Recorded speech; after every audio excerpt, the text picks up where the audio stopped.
I've got a Nerf gun here for a teardown. It's the Hyperfire Elite, and it's started to jam, so every time we use it the cartridges get jammed in here and they end up getting ripped up by the mechanism in here. So I wanted to open this up and just have a quick look to see how it works. So it's got like a two-stage firing mechanism. We've got what seems to be like some sort of conveyor or possibly a fan on the bottom trigger, and then the top trigger you've got another conveyor belt up here which seems to take the cartridges and load them into the priming and firing area. So it's quite complex and there's a lot to it. It takes D cells, how many is it? 4 of those, so it's quite heavy. And the bottom trigger here on the front releases your magazine, and you can stick 6 of the standard Nerf shells in there. So it's quite nice. Standard kind of magazine, you just load them in, and as you do, the spring keeps the tension and pushes them. And then you can just about make out the conveyor belt inside there. So we're going to get to that. It's like a black conveyor belt. It's quite sharp though, and if it gets jammed, it does tend to break the foam on those shells. Right, so get this open. Okay, that's really stiff, so that slides back, and that should open up this little mechanism here. And inside, there's our belt. So that seems to take the shell up, and then it kind of moves it forwards into this tube, and then from there it's kind of ready to fire. And then at the front here there's probably some sort of roller or mechanism that fires it out of there. So there's, yeah, plenty to it, and they're getting stuck. So if I can fix it, I will. If not, it'll be good to see what's inside. Right, so here's some of the rounds, and you can make out what happens to these. They're getting a bit crushed and mashed, which is a shame. And this is happening only on this gun. That was the worst one, look, that's kind of split that. So I think that's when that conveyor belt comes along. And underneath here there's like a tooth every so often. Can I expose that?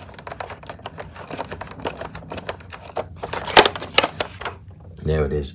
There's the little tooth, like a little blade if you like, and that's supposed to grab them. If I put them into here, it's a standard issue, we're just going that way around.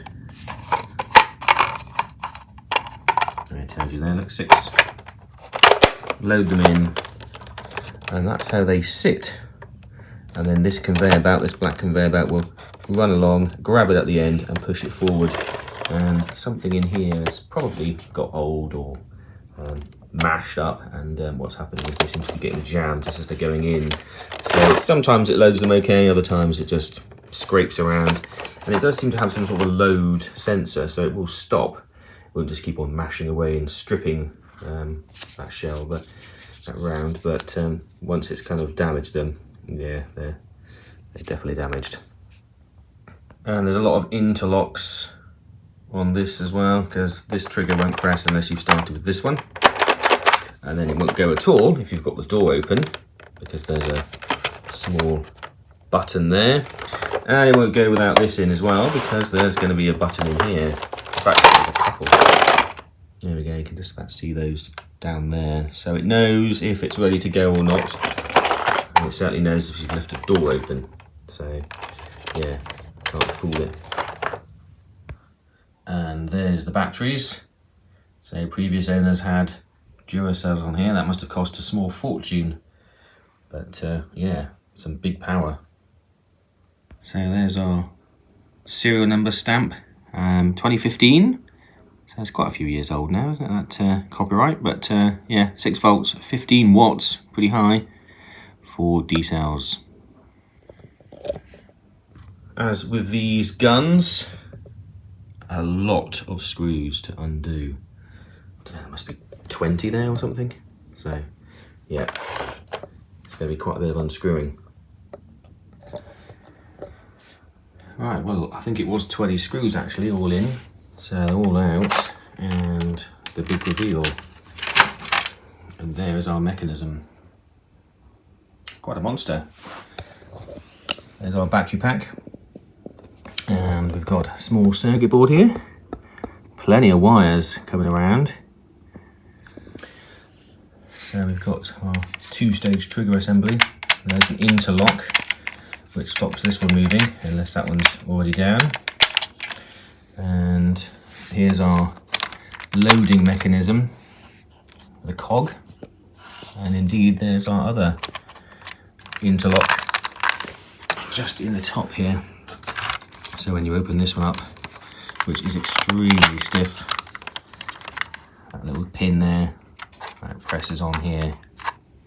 So that tells you if you're locked and ready to go. Let's get a cartridge, get something in. Right, let's load this one in. Oh, there's another switch as well. There's a lot to this, isn't there? So yeah, that one comes in, and that must, well, this just seems to be physical. And then this has got a connection. We can see some wires here, and that's pressing on that button. So this is just like a clip really, and that's your release. Because if you go up to the top, there we go, that's your trigger to just release the cartridge there, look. So that's just holding that in, because of course gravity would let that fall out. So that's quite a nice little feature on a spring. And this one's pressed in now. So all links in with this trigger assembly. So now it's got this interlock closed. If we have this interlock button pressed in, and this one, everything can start to go. So close that up, and there's our conveyor belt with a cog. So there's a motor here, and that takes the cartridge here, the shell, and then moves it into this mechanism. And this is our standard issue. I think that's two kind of rollers which fires it out, and out the end, of course, here. And it's grooved in there as well, isn't it? So if we press the first trigger,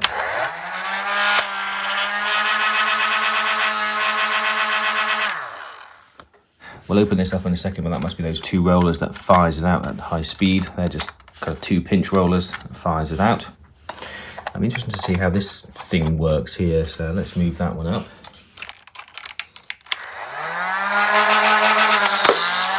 Oh, so it worked perfectly that time. I'll get a few in and we'll just we'll see it fire, shall we? Okay, what do? They tap it on the helmet or something just to line it up, get it loose, make sure nothing's sticking in there. So let's do that. There we go. Got my 6 in there. Load it in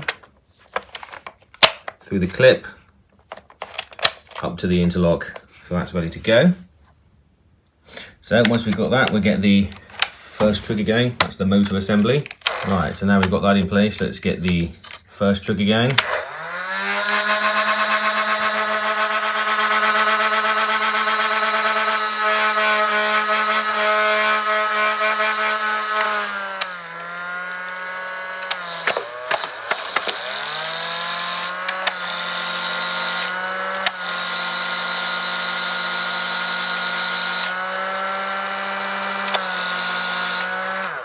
So I don't know if you caught that, but we got most of them out, and they fired nicely straight through there, but this one's kind of got caught. So yeah, that's what's happening. It's just getting caught there. I reckon it'll go now, and I'll just tap that. Maybe that's part of just owning one of these, is just you have to give it a bit of a tap every so often. But it's pretty rapid to get rid of all those. A few bits of damage have appeared as they've gone through the conveyor belt. But this one's stuck here. Let's just see if we can get that one out.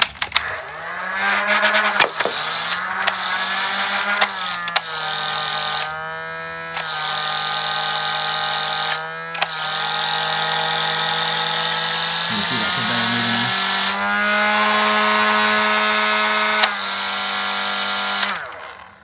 Wow, quite noisy. You're not going to be doing any stealth missions with this one, that is for sure. But yeah, well, I think they've all come out. You can make out in there's a weird kind of, it's almost like an aligning membrane in there. So that's obviously lining them up, but I think that's getting stuck when they're going into there. So there's something not quite right. Maybe it's just a bit old and stiff, like us all. But they've all come out. So I'm going to run that through again. Maybe I'll do it in slow-mo and you can see it. Let's do that. What we need is a real high capacity magazine for this, because that would be great. Maybe one that kind of does double or triple. All right, we're in. Let's go to slow-mo and we'll get this going.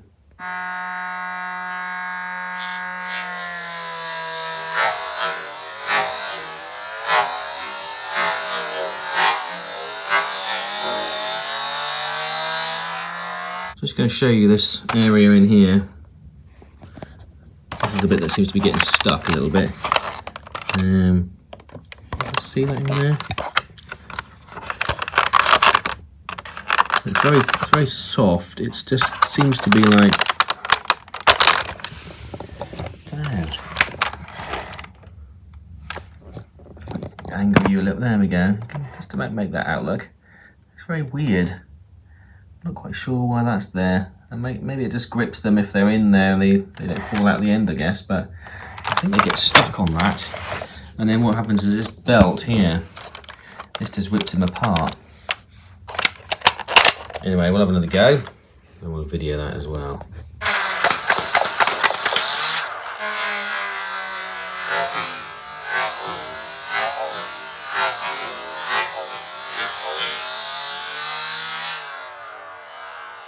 Wow, that is definitely a machine gun, isn't it? Automatic machine gun, because, well, they're out within a couple of seconds. That's pretty impressive when it works. It is great. Let's just open this up and have a quick peek inside here, see if anything is just like getting jammed in here. And yeah, we'll, well, I guess we're kind of done. I think I've seen what I need to see. I can't see anything obviously wrong. It seems to go okay when it's, you know, when it is going.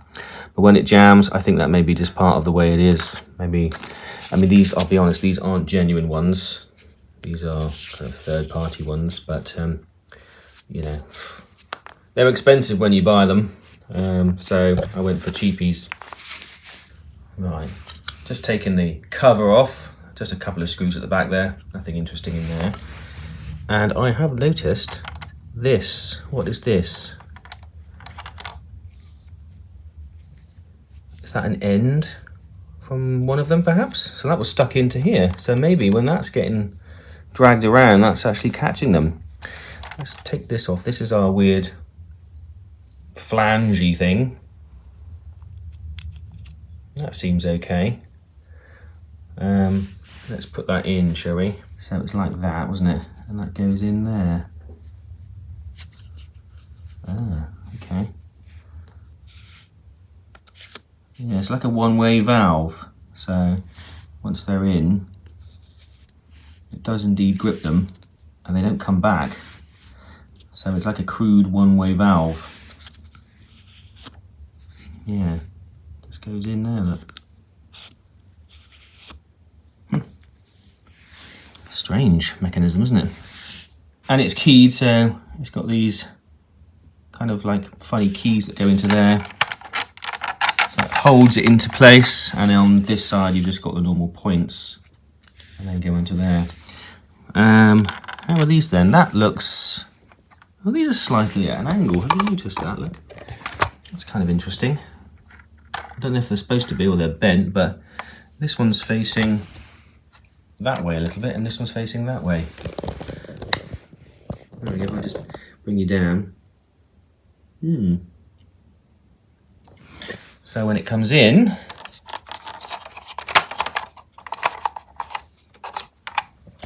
let's load this up, push it through. There we go. Is that like the optimum grabbing? There we go, there. Shoots it through and out. Okay, well, let's see it in action then. Let's close our interlock. There we go, that should do it. I'll reload and we'll do this again. And let's see how it goes. I'll put a box just over here so it deflects them back to me. Here we go.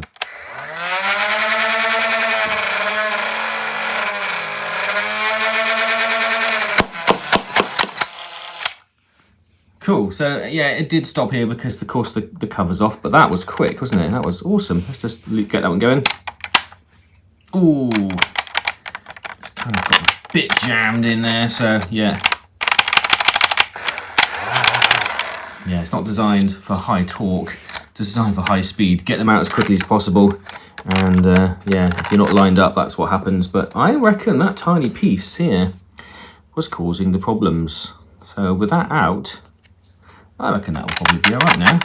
But yeah, you saw that. We'll do it one more time, and I think that will probably be it, because I think that's going to fix that. Okay, ready for another go? Let's do it.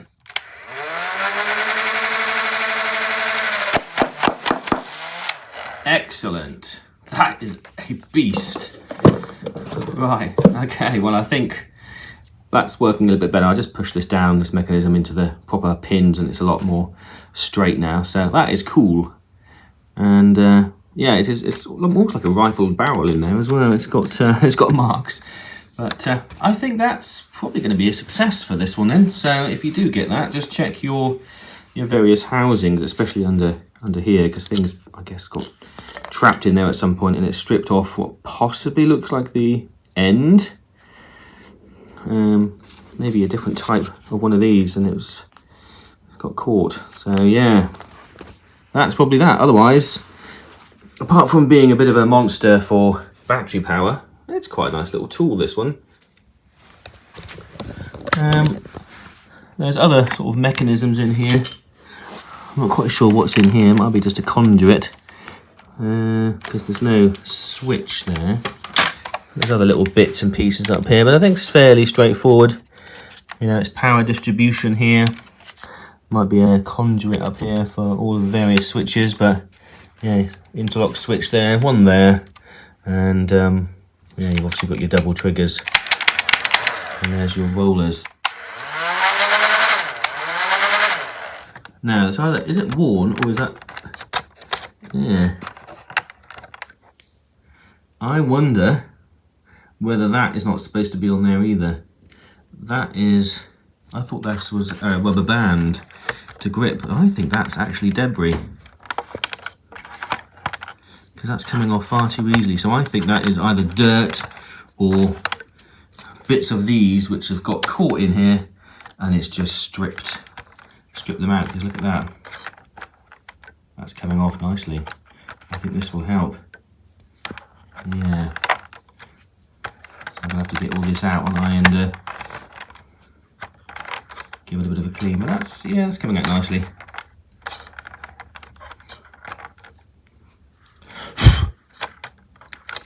So that's I think that's what's happened.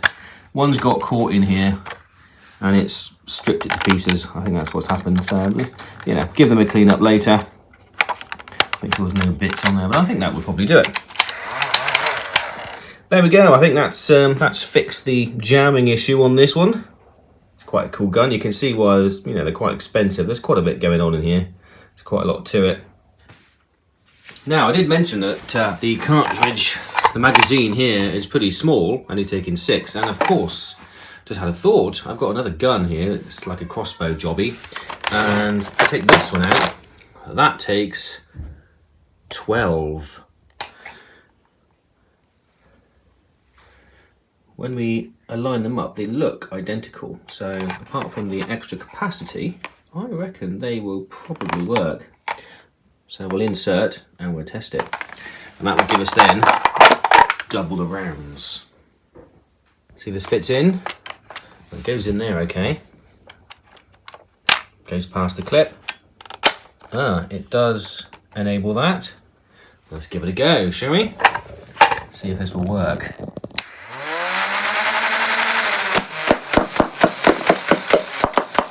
Wow, that was pretty cool. 12 rounds, nice.